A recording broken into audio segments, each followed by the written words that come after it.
Welcome. I am so honored to be here with you all and humbled, so thank you so much for coming. We just had lunch, so I don't know, you want to shake it off? There was some music playing a little while ago. You want us to cue that again so we can move around a little bit? Loosen up from that lunch. I'm going to take you back to school, elementary. When they gave you or you brought with you a box of Crayola crayons. In my house, we didn't have Crayola crayons. We got the ones from Treasure Island. So they said Treasure Island, they didn't say Crayola. But they still had the same 8 colors. So I'm going to start and talk about what those colors are. I remember red, orange, green. Can I get some help? What other colors were in those 8 colors? Okay, back to the Crayola crayons. Orange, yellow, green. I heard one. What did I hear? Yes, blue. Violet, yes. Yes. And black. That was when those 8 colors. And when I was young, descendants of enslaved people were referred to as colored or Negro. And of course, more frequently, the epithet. Heard that a lot. So I grew up here in Madison. I was born in La Crosse. My father graduated from the University of Wisconsin-La Crosse in 1959. When we moved to Madison, we moved at night, in the middle of the night, in 1961. And I'm a veteran, served in the Air Force, 2 years, 8 months, and 26 days. Everybody in the military can do that. I have a bachelor's degree in African American Studies. I am a Wisconsin alumni. I'm a Badger.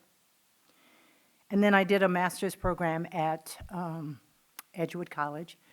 And I started out wanting to be a classroom educator. And one of my advisors said, I have a world view, and there's no way I'm going to put you in a room with some little kids. And she said, you know you can write your own degree program. I said, huh? She said, yes. So I wrote a professional development degree program in curriculum and instruction for a diverse population. I am a self-published author. I wrote a book called Rough Edges. And by the time we get done talking, you'll know why I named that. And I'm an expert on my own experiences of being a Black woman in America, a veteran. I'm a songwriter, and that was me, by the way, that you would listen to when you were coming in. And I played music in a reggae band for 25 years. So I got stuff. I know stuff. I've lived life, and we're all historians of our own history. We all are. And language is intertwined in our entire lives. It has changed our lives. It's strengthened us. It's weakened us. Language is powerful. Words have power. So I have a question.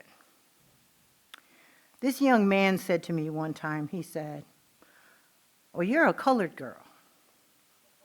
And I said to him, let's see. You're pink, and when you're embarrassed, you turn red. And when you're cold, you turn blue. And when you're sick, you turn green. So who's colored? And this commentary should give us pause. Why are the colors associated with our skin white, and black. This piece of paper here is white. Anybody in this room that is this color, stand up. Well, you ain't gonna stand up? My father used to say he's never seen a black man in his life. Because I don't care how hard you want, or how chocolate a person wants to be, or how dark they want to be. They're still brown. So what is that about? I have to remember from my learning this morning not to say why. I'm gonna say what? What's that about? This is the beginning and makings of a construct known as a race. And I have heard that word used so many times today. Every time it comes out of somebody's mouth, I cringe. Because how many races are there? One. And I am a firm believer that we are born people and we must rise to humanity. We must become human. Because I don't know if you've been around little kids, but they're far from being human. So we learn, we grow in our lives and embrace humanity. And we do that with love. We have been told that ancestors of Asian people are yellow. Now, come on now. We've been told that indigenous ancestors are red. We've been told that European ancestries are white and African ancestries are black. Why these polarizing colors? And by the way, we're confusing the kids now because they got the Crayola crayon box. And they're looking at us like, what are you talking about? And we're confusing it, and we're confusing ourselves. Because when we have black and white, we have the other. I'm going to play a video for you at this point.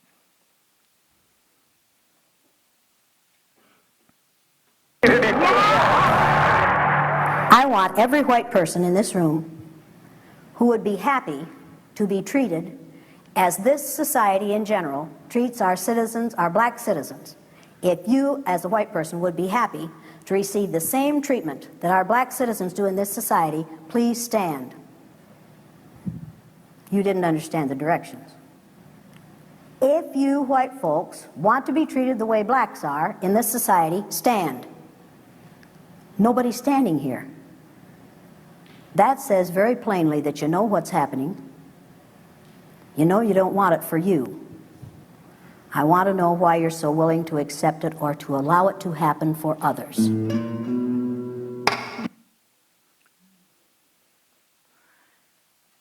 That is one of the most eye-opening videos I have ever seen in my life. Are some folks squirming in your chairs? Because if you're not, I ain't doing my job. Let's take a few minutes and unpack what we just saw.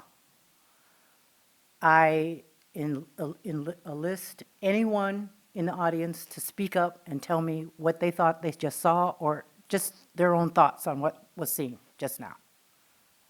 Please. I will call on you, don't even trip. I remember that from my college days. Come on now.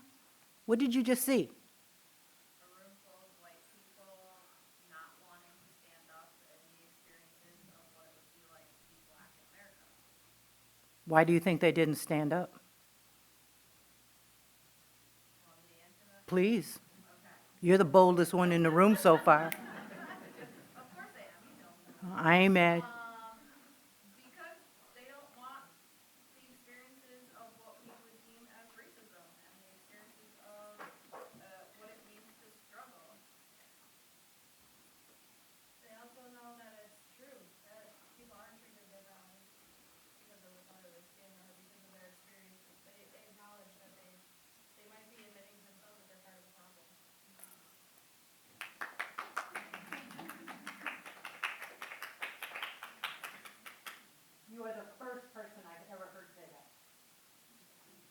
Congratulations to you.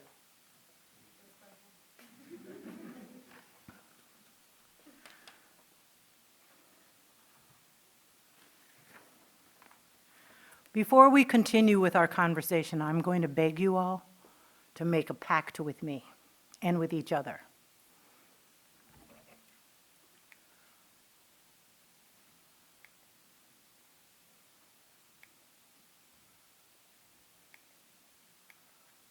I'm the worst at this. Don't mind me. Can we just zip through this quickly, please? Thanks. We'll come back to it if you don't mind. Sorry about that. I'm going to solicit you all's help in a safe space with grace. We're going to make a verbal agreement in here because this discussion can get very, very intense for people. The safe space with grace is that we are going to start with care. We cannot be afraid to love each other. And if we're going to do the work that is equity and inclusion, we must love each other.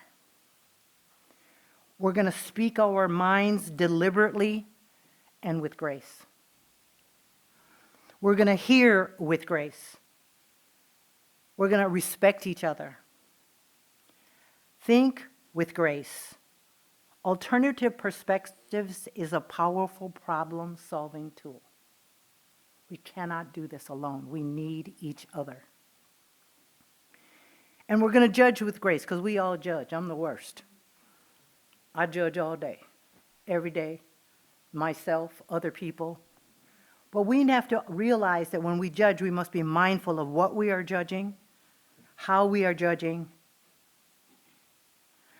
I can only change myself. I can make change in the world because I can change myself. I believe that some of us are very uncomfortable right now. That's good. So am I. The discussion we are about to embark on, I imagine, is not easy for any of us because we do not have it often. Well, I do. I talk about it all the time. But not most people do not talk about this. They don't talk about this subject. They don't talk about any of this.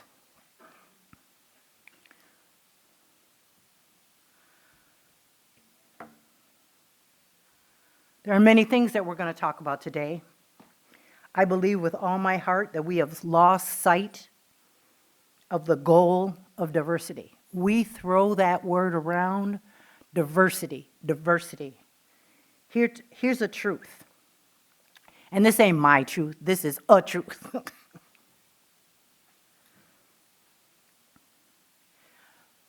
The word diversity means assortment. And you can have a room full of people, same age, born the same day, with the same skin color, living in the same town. And you still have diversity because each of those individuals is a culture of one. And because we have focused so much on the word diversity, we have forgot about equity and inclusion. I'm going to say that one more time. We have focused so much on diversity, diversity, diversity, that we are not thinking about equity and inclusion. Invite me to the table, but shut me up.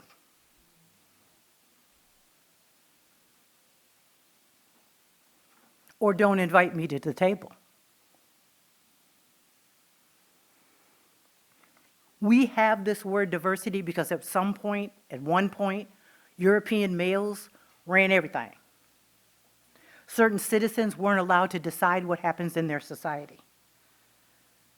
I'm hoping that as a group we can unpack this whole notion of diversity and say, let's focus on equity and inclusion. And what does that look like?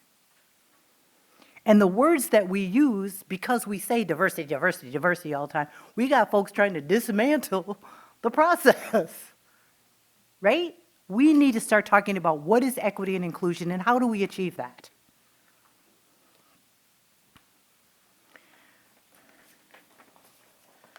The anticipated results of this discussion we're going to have. I hope you all can gain a deeper understanding of how language impacts equity and inclusion. And when I say you all, I'm inclusive of myself. I hope to learn more from you than than you guys are going to learn from me today. I want us to learn some strategies of using language more intentionally to promote an inclusive environment. I want us all to walk away with practical tools and resources for creating a more inclusive workplace through language.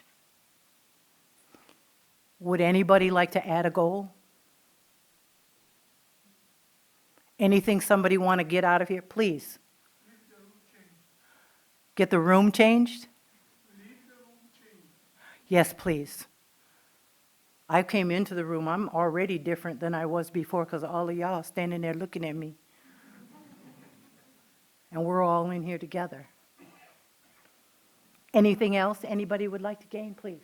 How to connect all this to wellness. We'll do that, promise. Trust and safety in space. We're going to do that. We're going to do that. Or at least we're going to try. Anything else?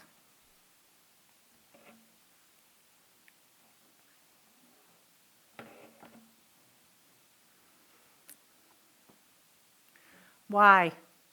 What is this for? What is the purpose of this presentation that I'm giving?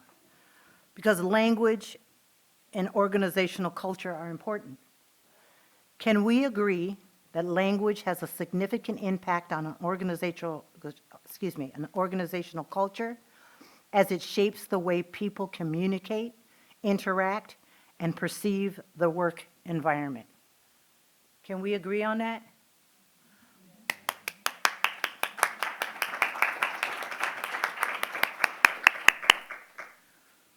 Let's start with the first one, inclusion and belonging. First, I'm going to give a loose, definition. Inclusion and belonging is not only a moral imperative, but also a strategic and advantage for organizations. It leads to happier, more engaged individuals and high-performing employees, resulting in a stronger, more successful company in the long run. Enhanced job satisfaction.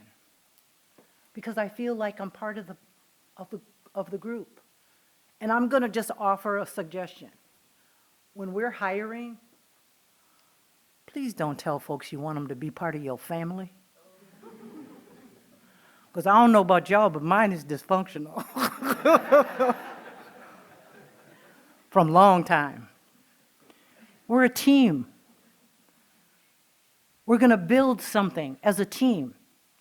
Because families fight, talk crazy to each other, are extremely rude, and don't appreciate each other as individuals because they want to be a family.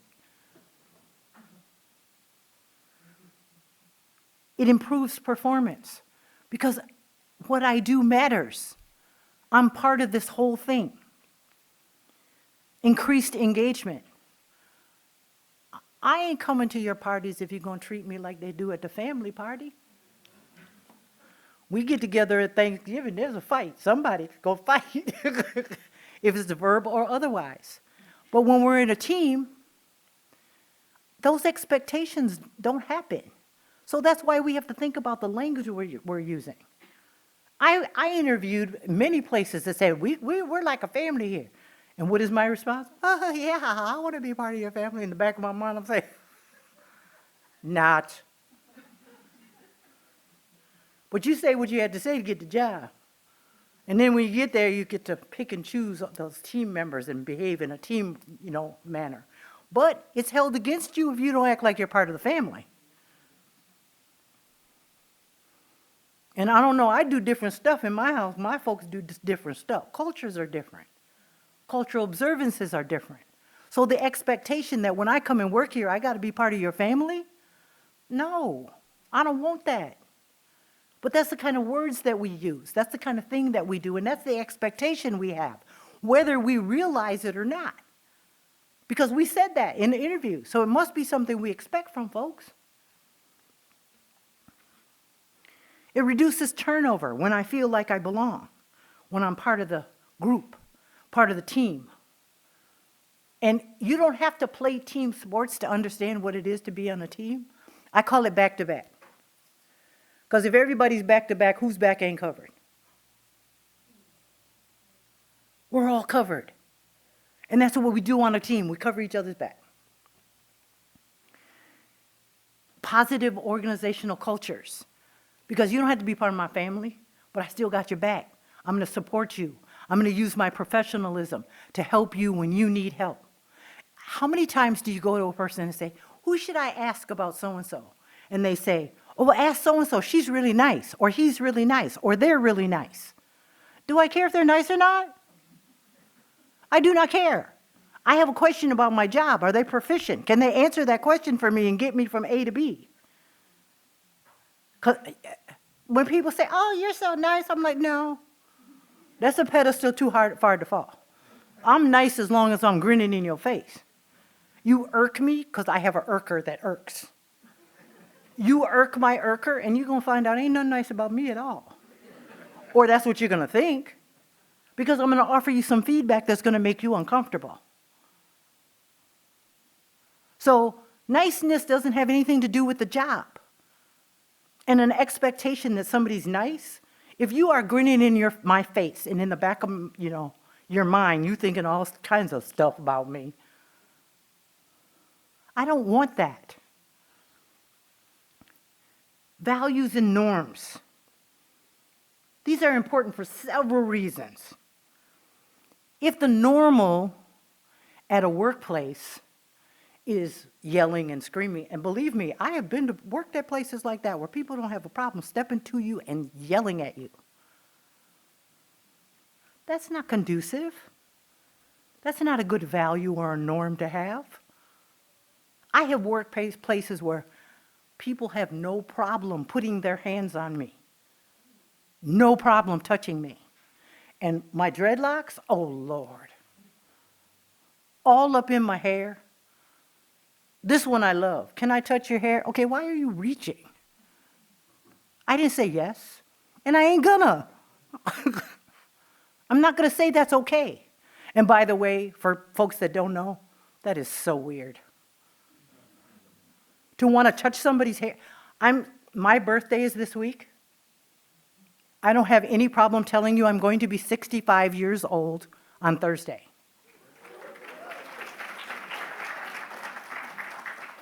In my 65 years, there is not one person on this planet, especially a stranger, that I have ever met that I thought, oh my gosh, I want to touch their hair. It is weird. Don't do that. And if somebody says to you, don't touch me, or moves away and doesn't want you to touch them, don't trip on that. It doesn't have anything to do with you. It has everything to do with them in their space. Leave folks alone. And don't be mad. Don't be, oh, I'm defensive because they don't want me to touch them.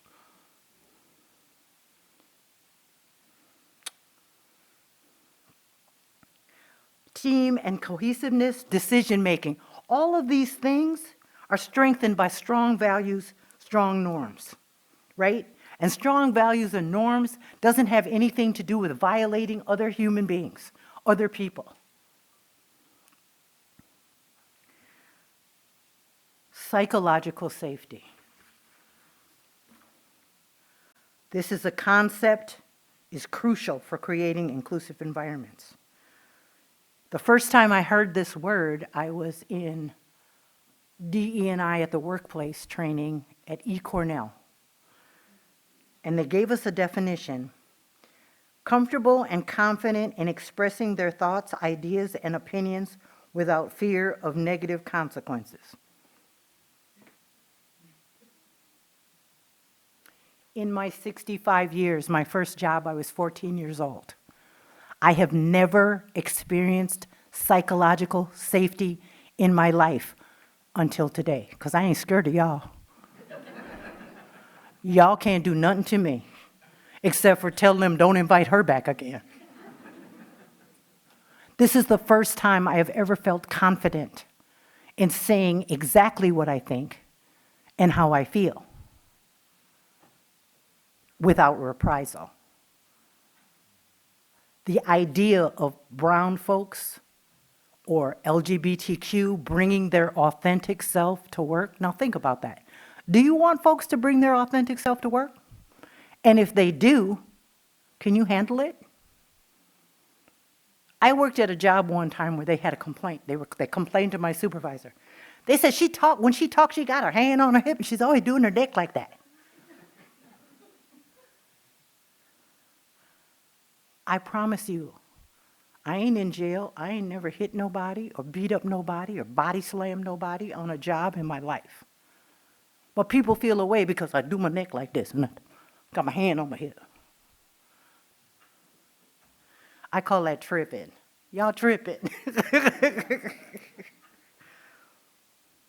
Code switching, every day, every moment of every day, code switching is required for individuals who don't even need to. Because it's all in fear. There's a whole bunch of fear. People are afraid. We're afraid of what? Afraid of what somebody else might think about you? And what does that change? They have a saying in the islands. It says, if you feed me, stop. And what they're saying is, if there's anything that you're doing for me that's going to make me behave other than who I am, stop doing it. I don't need you to do that because I got to do me. Now, somebody in here tell me how you don't do you.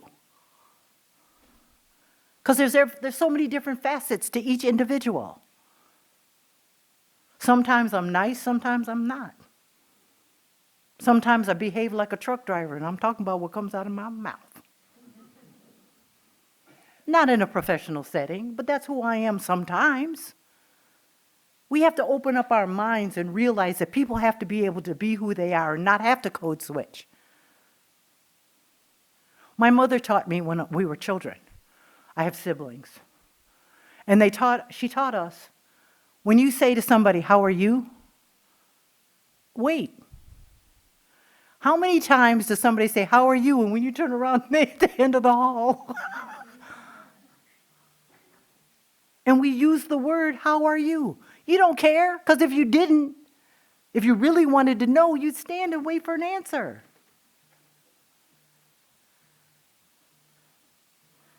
I should turn my phone off. Do you guys hear that? Sorry. Communication and collaboration. Okay, now. These are some tough ones. Communication. You see how that ties in with being your authentic self? If you tie my hands behind my back, I'm going to shut my mouth, promise.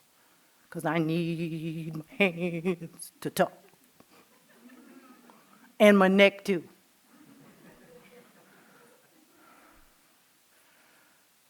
No reason to feel no way. How do we communicate with one another in an inclusive way? Right? We're going to get to that. If you have communication and collaboration in your workplace, it's going to ensure shared voices and varied voices.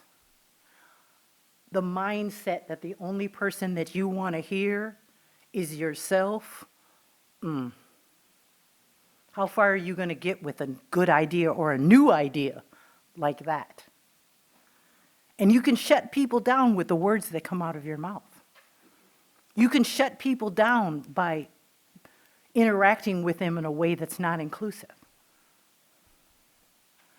Have I been guilty of these things, saying things that I shouldn't say? Absolutely. I'll tell you a quick story. I was about 4 years old.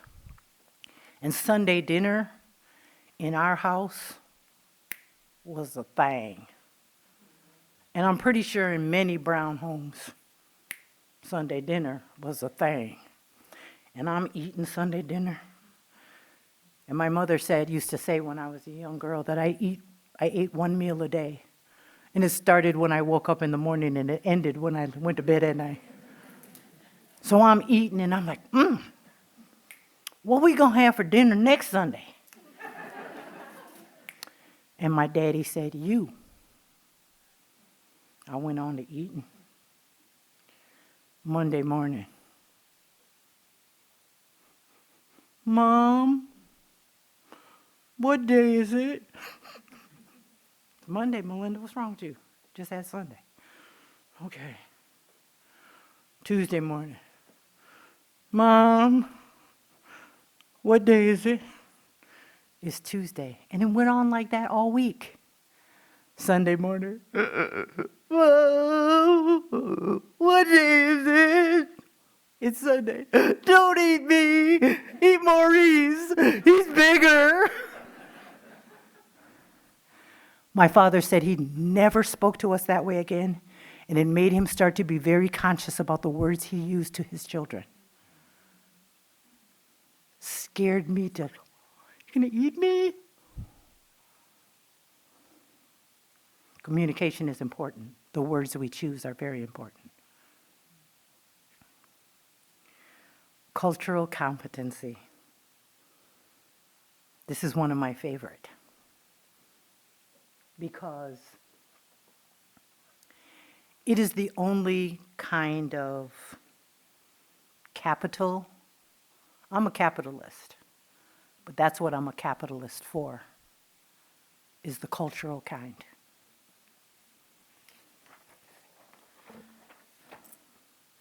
Questions, comments?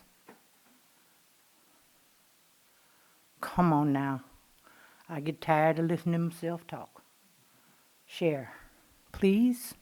Please. Can you say more about cultural competency? And the only reason why I'm asking is because I think that just like with the term diversity, it's thrown around a lot, and there's only so much that you can do with the cultural competency that you gain when the climate is jacked up. Well, I can't disagree with you. I love the question. And it comes from asking questions, right? And I think that people don't realize that, of course, it is an uncomfortable position to be asking people personal questions. But I'm gonna be, the first thing I say when I ask a question about someone's culture is, I wanna get all up in your video. And then I ask the question. And if the individual is offended by the question, they'll tell you. But I'm not gonna be offended or deterred because that individual is offended by the question.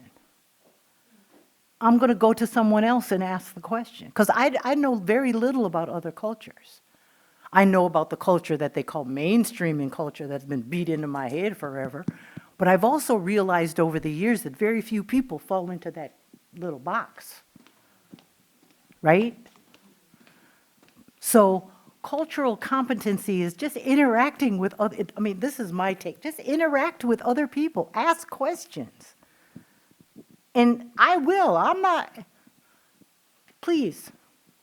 Can you talk a little bit about psychological safety and how it compares with discomfort? Psychological safety as it compares to discomfort. Very good question. You didn't stump me, though. I think psychological safety starts with self-awareness, right? You have to be well aware of yourself and find comfort in that. However, if you feel like, for example, at a meeting, group full of people, and it's a professional setting, and someone is talking about things, right? And you have something that you want to say, an opinion that you would like to express. If you don't feel like you can say that, and there's going to be reprisals, because I'll be really honest with you, I've still, in my workplaces, all of them, I've never felt that. And I take a risk every time I open up my mouth and say something that goes against the grain. So to answer your question, psychological safety comes with risk, right? But which would you rather have? Be uncomfortable in your own skin, saying whatever, or two snaps in a circle, right? I'm going to say whatever I feel like saying. And people say to me all the time, you're very straightforward. Well, if I'm straightforward, what you doing? And these are the things that we need to address. Self-awareness. Be aware. If somebody asks you a question, when I was growing up, my parents would say, if I ask you where you're going, please don't tell me where you've been. I've had several workplaces where there's a new process, for example, and while they're teaching you the new process, they get to tell you about how it used to be. I do not care. You gonna tell me all about the mistakes you made? I don't care. Because first of all, you're gonna confuse my mind with all kinds of stuff that doesn't have anything to do with what I'm trying to learn to do. And then when I sit down to do it, I'm gonna hear this voice over here telling me how it used to be, and then I'm gonna be thinking, am I supposed to do that? Oh no, I'm supposed to be doing it this way now. And it ties all these things that we're talking about, communication, everything. Did I answer you? Thank you. No, just so that others can adequately hear questions. They can hear, Linda. How do you fit in political correctness, quote unquote, in your communication identity up here? I don't. I take a lot of risks. I say a lot of things that are going to offend individuals, like, I've got a new phrase. You want to hear my new phrase? People who identify as white. That's my new phrase. People who identify as white. Because there's a connotation in that, and people would say that's politically incorrect, but is it? It can't be any more correct than folks running around saying they white and they ain't that color. So I just speak, and I have to take a risk. That's what part of it is you have to take a risk. And if you're not willing to take the risk, chill, and be all right with it. Did I meet your request, Lindsay? Thank you. Go for it. See, this is what I'm talking about. Let's reason with each other. And by the way, the questions may be like addressed to me, but I'm open for anybody in the audience to speak their minds and say what they think about that question. Please? Can you talk more about equity? I don't know if I just missed that part. Did I miss it? I might I have. don't know. Equity, Could you fair, talk more and about it, just. please? I'm sorry? Could you talk more about it and how to create that or how to enhance it in the workplace? I'll answer it in one very simple line. Do unto others as you would have them do unto you. Do unto others as you would have them do unto you. That's equity. That's what Jane Elliott was talking about in the first screen of this, what I showed you. Because, and that means you have to go inside and figure out what offends you, what hurts you, what makes you feel away, and think, okay, that might trouble someone else. And you notice I didn't say the other. I said someone else. Because what every individual has in their heart, in their spirit, I have in mine. I get angry, I get offended, I get irked. I use irked instead of that P word. People irk my irker all the time. And what do? I decide, I make a conscious decision that first, did that person do that intentionally, and how does that matter? And Dr. Allen put it a different way, but I'm going to put it this way. Don't let nobody knock you off your square. Don't let nobody knock you off your square. And I mean, I've had enough people that kicking me, slapping me, punching me, not literally, but trying to get me off my square. I'm not. And equity means if you don't want it done to you, don't do it to another person. And we're going to get to that. We're going to get to, how we do that through language. did I answer you? Do you want more? Come with it. Yeah, so I think it's hard. So I work in healthcare on campus. Yep. And so I think like I have like two different things, I guess. It's hard to explain. So I have like the patient view, like what can I do to allow patients to have what they need? And how do I have what I need as the worker? And so I guess I don't know what I'm trying to ask. I think I guess. hear you, that we make sacrifices when we work in the medical profession. Yes. Like how do I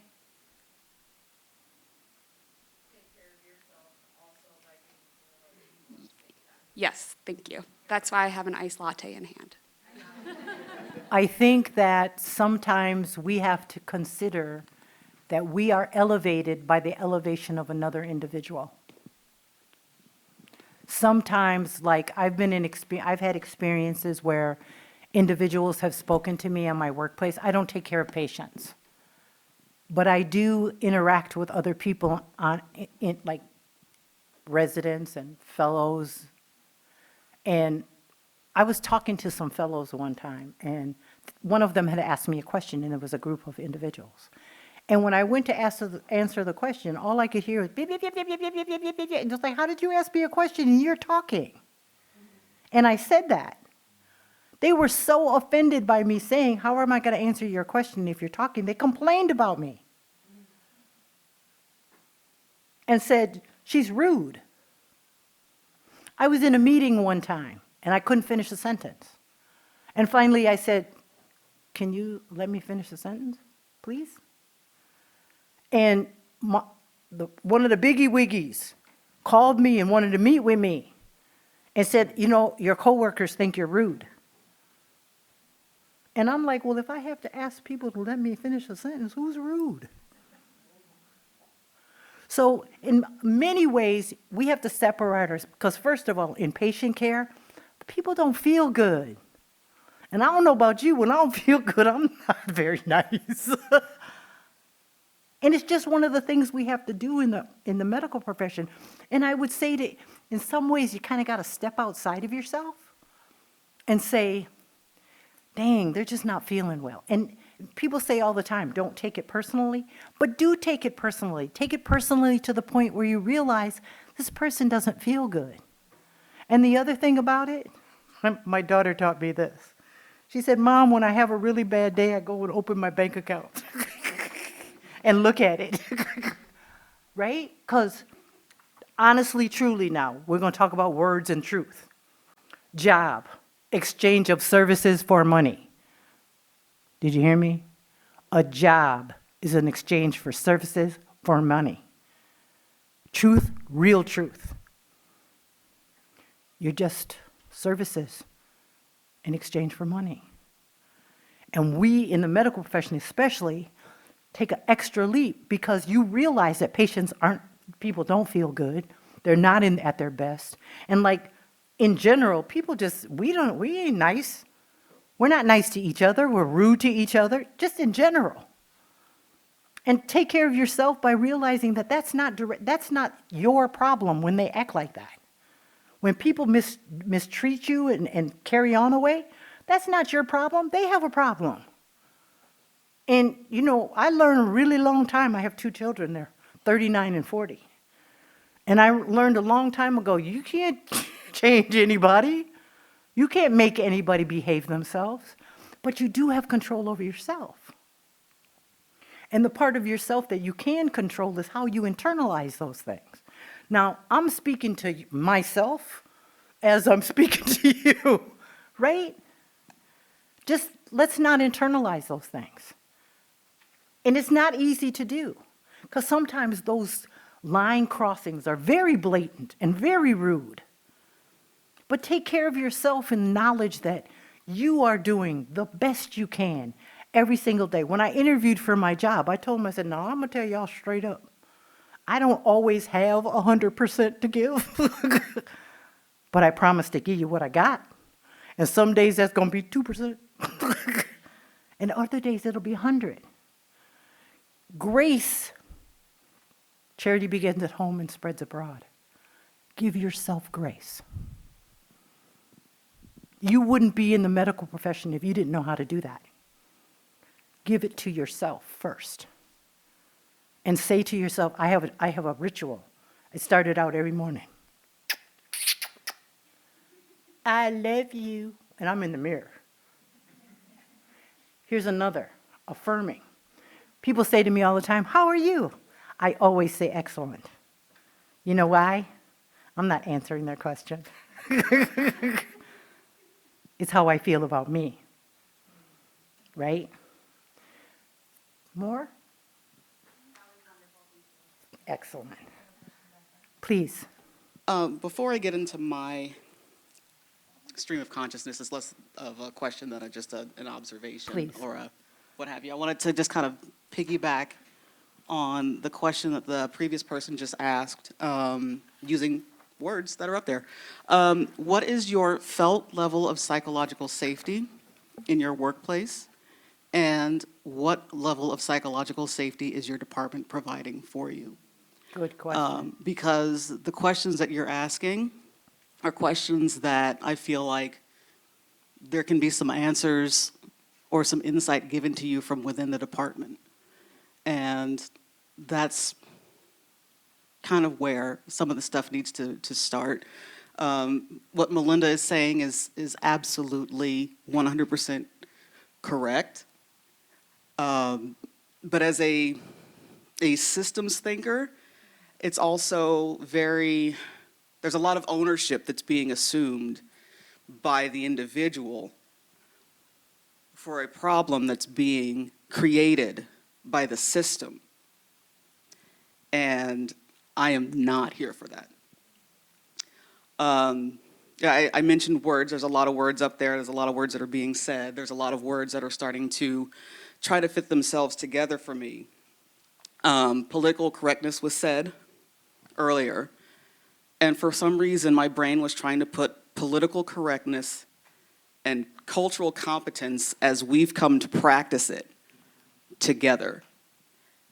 And I'm trying to figure out why my brain is trying to make that association. What's the connection? So when you hear political correctness, what do those two words say to you?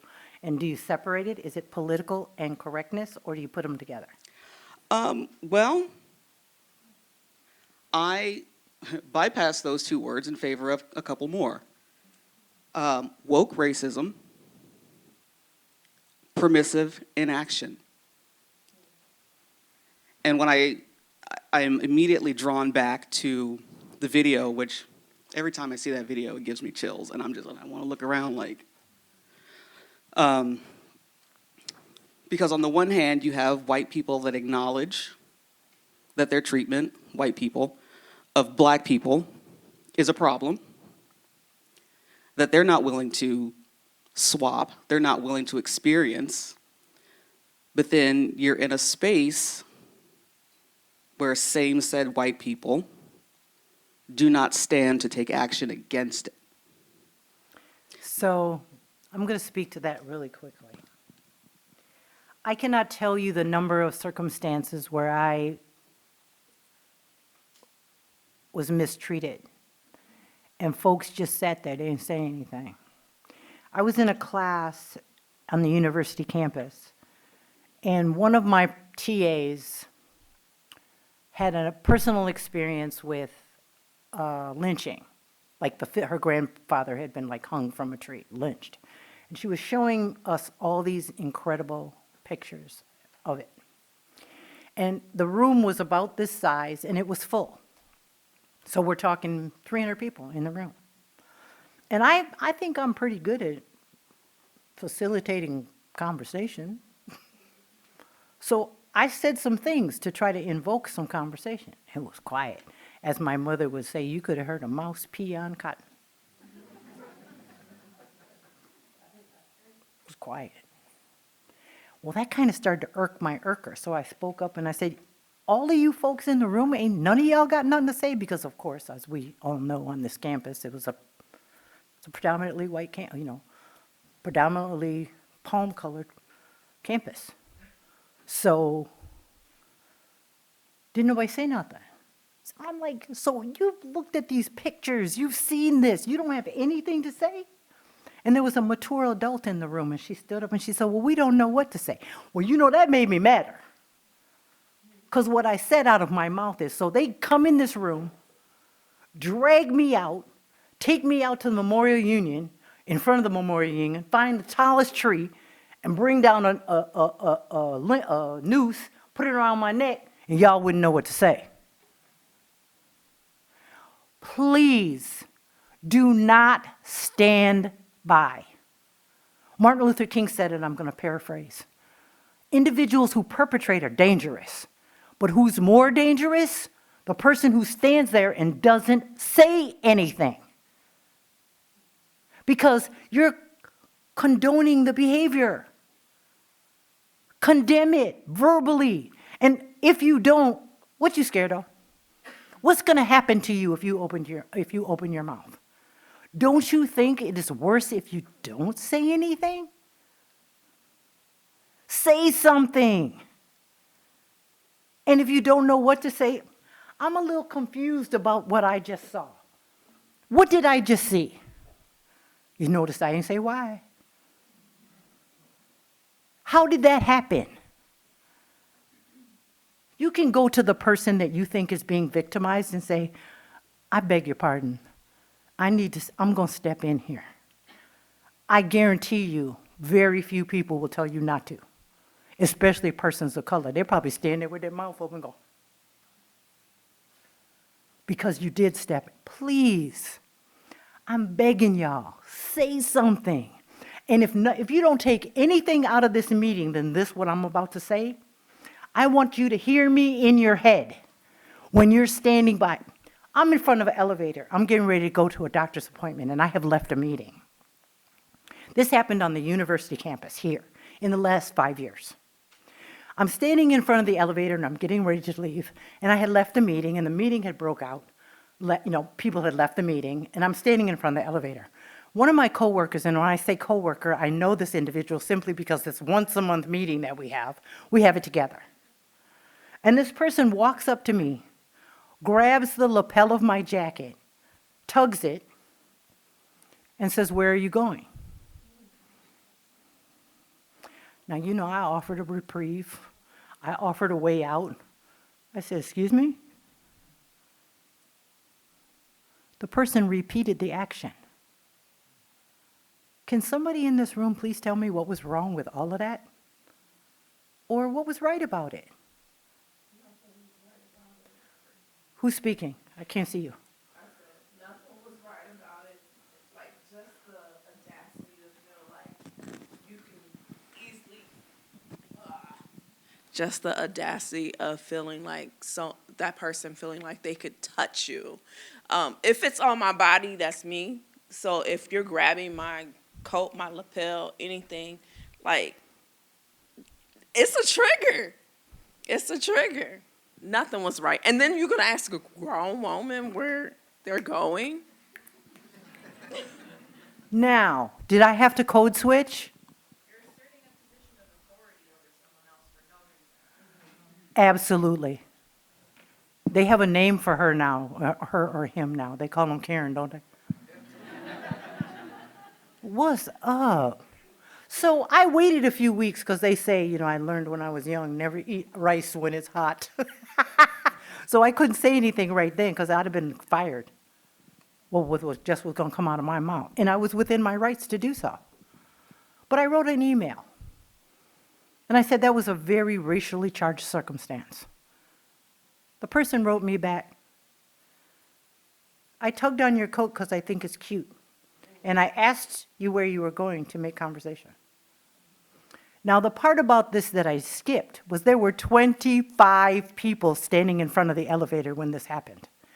25 people. Not one person spoke up. Please don't do that.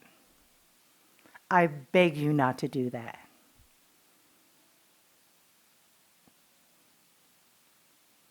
You got to take care of each other. And I am not different from you, that I didn't feel that as being like abrasive and offensive and rude and nasty. And I'm not going to lie, I am not a violent person. But I learned when I was growing up, when somebody puts their hands on you, you can defend yourself and put your hands on them. But what would I have gained? I'd have lost my job. Because you know she's still working there. Ain't nobody fired her, or they had no conversation with her about what she did. And they're not going to. So we have to protect each other. Because as this individual here who was speaking indicated, are we looking for the system to support us? Because the system is its own thing. We are our own system. All these people in this room right now, all the people that you work with, you can build your own system by protecting one another. And it's risky. But believe me, the person tugging on my jacket and asking me what's going on, he was doing something risky too. Hardcore risky. And not everybody's going to respond. I lived in Milwaukee for 3 years. You know that's not going to happen in Milwaukee?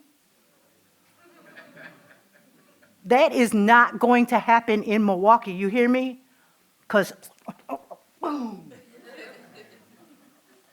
Or she'd been looking for her tongue and her teeth on the other side of the room. When I told my daughter lives in Oakland, in California. When I told my daughter that, she said, Mom, did she touch the back of your coat? Because she's trying to rationalize that in her head. And you know, your ears will fall off and start running in the corner around me because I keep talking. Have all the questions been answered? Please. 2. Who's the And we have to keep on track here. Can somebody tell me what time it is? 2 o'clock? I have 15 minutes. Oh, we got to hurry. But I don't care if we don't get to all the slides. I enjoy this the most. I appreciate your session today, and my question's around norms and just a lot of the words that we use in language with negative connotations and positive connotations. So one of the norms for today is speak up. So if I have a question, I say I have a question, right? And in a lot of situations, we're told not to speak up. Or we have a forum today that has disruptive potential, but that's typically something we're told and raised not to do. Don't be disruptive. A lot of what you're saying about what's necessary with change, but to a lot of people, change is a bad thing. So how do we take some of the positive things that we're talking about in here and throughout this conference that are negative things to a lot of other people or in a lot of other situations? The first thing, thank you for your question. I appreciate it. You have to take a risk. That's all I can say about it. If whatever you need to say is important enough to you, you have to take the risk. And I promise you, the more you do it, the less uncomfortable you'll get doing it, and you'll learn some techniques in how to say what you're saying, and kind of like Dr. Allen showed us. Sometimes you'll, avail yourself of language that's going to make it a little easier for that individual, because you're not trying to hurt them, but you do want to get your point across. And you must take a risk. It's the only way. And that's, of course, my take on it. And folks that know me will tell you straight up. And I know you guys won't believe me, but I am so shy. I'm an absolute introvert. I live alone. I don't have a partner. And when I go home to my house, I'm in heaven because I'm by myself. But I'm just saying, you have to take a risk, and you have to be willing to go that extra mile, because you might be teaching that individual something that they don't know about themselves. And for those who say they don't like change, they're sleeping. And how do I know they're sleeping? Because every single moment, I am a different person than the one I was the moment before. For no other reason than environment, the individuals that I come in contact with. And thank you for the segue. Oh, by the way, did I get you? Did I answer you? Yes, ma'am. Thank you. And I know you're scared. I'm scared. I woke up in the morning scared. Because I know that when I open this pie hole right here, something mad is going to come crawling out. Because I've gotten to a point now, and it's one of the advantages of being 65 years old, I don't care. Be mad, I don't care. Friend of mine told me the other day, can't whoop me.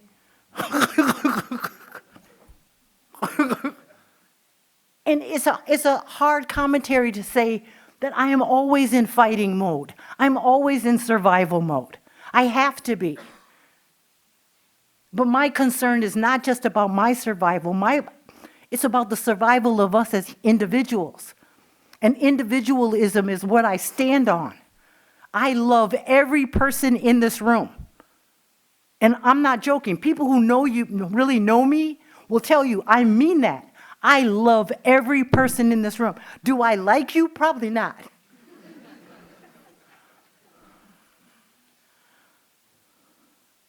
But I want to hear what you have to say. And I want to hear what you have to say because it's different from what I'm thinking in my mind, probably. And it offers me a perspective that I can't have your perspective. We can walk the same walk. We can walk the same walk in life. We can be born in the same house. Individuals here who have children know one thing. Come from the same father maybe and the same mother maybe. And night and day. My son lived outside. I had to put his food in a bowl because when I say, Kai, come in the house and eat, he will do what I call timber. He'd fall down on the floor. Because he was afraid if he came in the house to eat, he wouldn't get to go back outside. My daughter would stand at the door and go, I got to be outside. I don't want to be out here. She didn't want to be outside. And I'd say, Muye, go play with the kids. And she says, Mom, they're just running around. They're not doing anything. In the same house. So that in itself tells you that we are all individuals. We must embrace one another as individuals.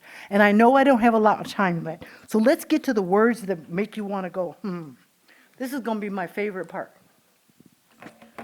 Okay. Now I'm going to tell y'all right off the bat. Who is an aggression micro to? This is one of the words in equity and inclusion that I despise. It's what I call frou-frou words. It protects the aggressor because it's micro. It's little. Underrepresented. How did it get to be like that?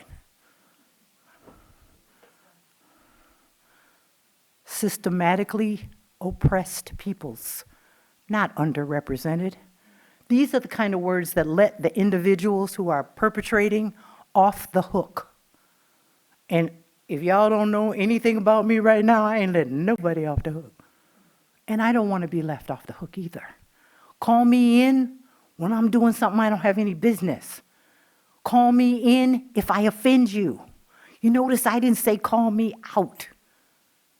Because if you have taken the time to come and address an issue to me, you're calling me in. You're not calling me out. Minority. Okay, don't get me started. I play keyboards. There's minor and major keys on the keyboard. That is the only time when minor and major are equal. So if you call me a minority, I'm going to tell you this. In the world, palm-colored folks are they don't have as many as people who have pigments of brownness in their skin. Okay, you all know that, right? So act like it. Mixed race.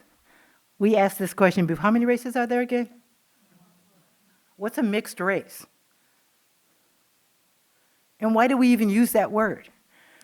They're polarizing words, just like white and black. What color does a good guy wear? What color does a bad guy wear? What is that doing to your head? Reject those things. Reject them in your mind. Reject being bombarded with those type of words.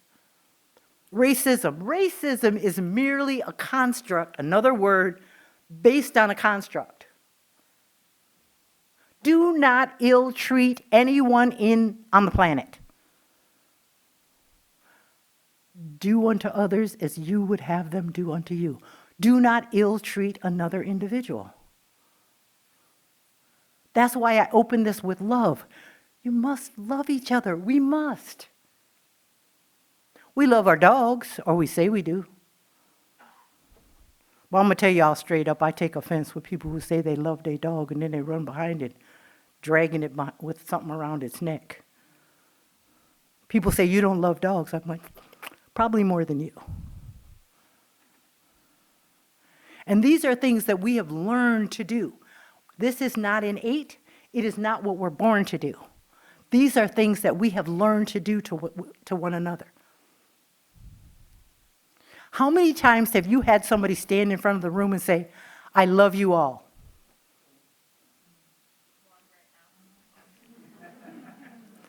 And mean it. I am humbled by your presence. I'm humbled that you want to hear anything that comes out of this old lady mouth. And I'm okay with being an old lady because I ain't dealing with the alternative right now.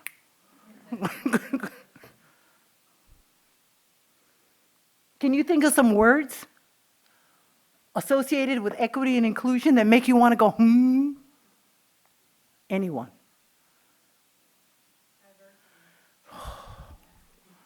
Hate that word. And the people from the diversity forum might not want me to come back because I said that. I hate that word. I have diversity within myself. I told y'all. A few minutes ago, I was one somebody, now I'm a different somebody. Some of my mental health people might have a different word for it.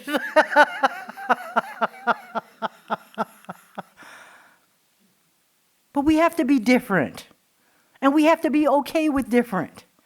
I want you to picture in your minds if everybody in the world looked the same, and not like me, please, because I know then y'all would definitely leave the room screaming. But I'm just saying, we don't want a world where we're all the same. And we need a world where we can look at each other and say, I love you because you're different. And let me just get to some brass tacks. This discussion is over skin color. What? This is 2023. We can send a man to the moon, or so they tell us.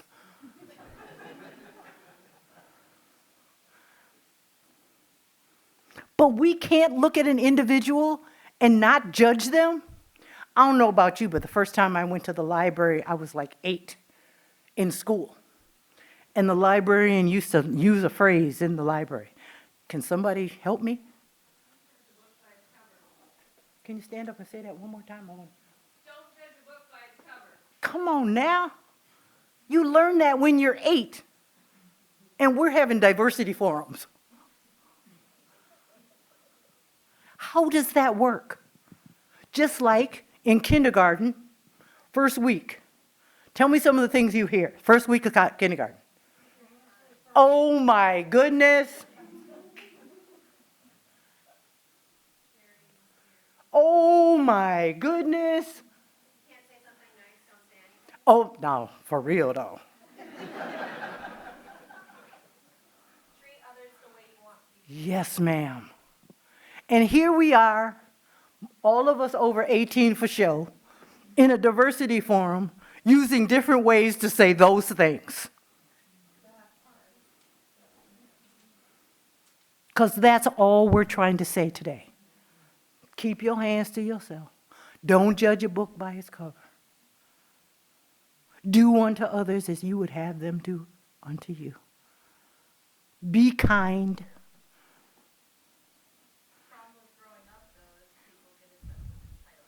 Well, I think there's a problem there when you use the word growing up. Because apparently that's not what's happening.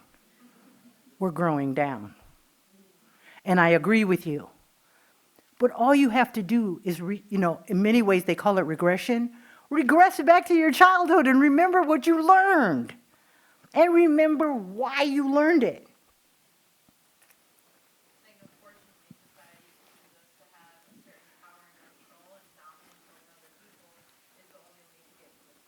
Top of what?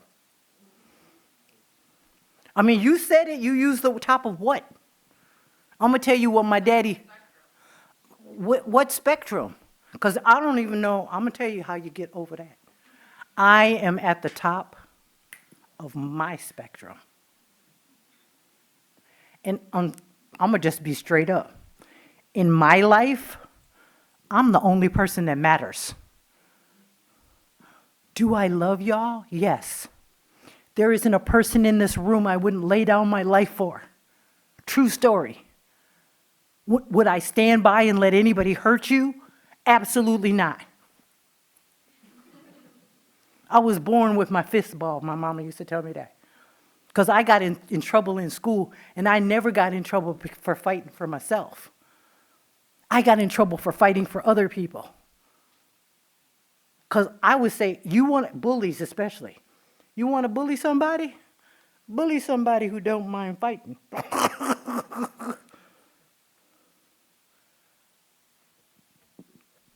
Remember what you learned as a child.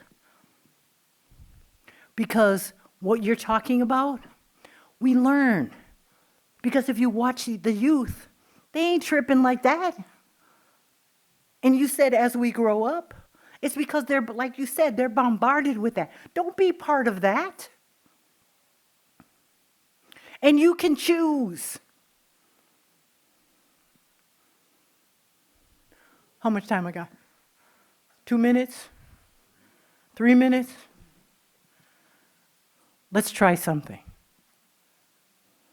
called call and response. I'm going to say I can do it. Y'all going to say yes you can. And then I'm going to tell you you can do it. And y'all going to say yes we can. I can do it. Yes you can. You can do it. Yes we can. I love y'all.